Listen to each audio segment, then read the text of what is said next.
You should never spin in a sword fight. Normally I would say that's true, and I get a lot of sword bros coming on to tell me that spinning in a sword fight is never effective. However, this isn't a sword fight, this is LudoSport, and I'm going to explain to you why spinning can be quite beneficial sometimes. First of all, LudoSport isn't a martial art. It's a sport based on lightsaber fencing. It's a fun concept and it's great to do, but it's not really going to teach you how to fight in a historical sense. You have to remember that it's a game with a set of rules. Now, these rules do encourage people to spin. One of the big things is that in tournaments there are two ways to win a medal. You can go for the war element, which is getting a point on another player by touching them with your lightsaber, or you can also go for the style points. Style points are given for completing different types of movements correctly, and this can involve spinning. So what you'll often see is if someone's winning on war points, so they say they're 2 up on their opponent during a bout, they'll then start to bring in some things like spins or jumps, something a bit more fancy to try and bump up their style points. Another reason why a spin works in LudoSport is because there is no cutting edge on the blade. The entire cylinder of a lightsaber is the cutting edge, which means you don't have to worry about having any sort of edge alignment.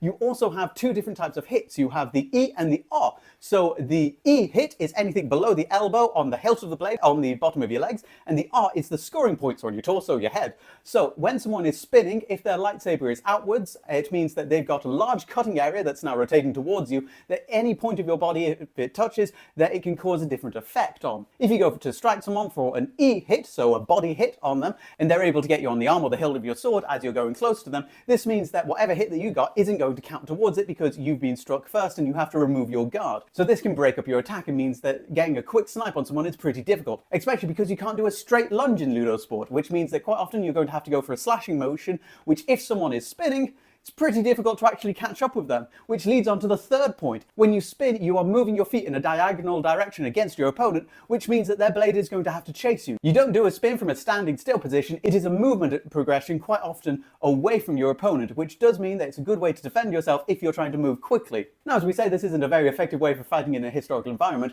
but it adds an extra element of fun to the game and it makes it look flashy, and that's what you love. Oh, and a quick note, because I'm going to be told off, I just can't refilm the video because I'm too dizzy to do it again.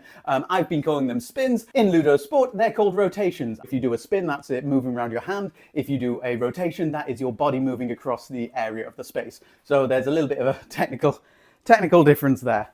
Also, caveat, so I've got to sit down now. Caveat, I don't participate in LudoSports myself. I film it.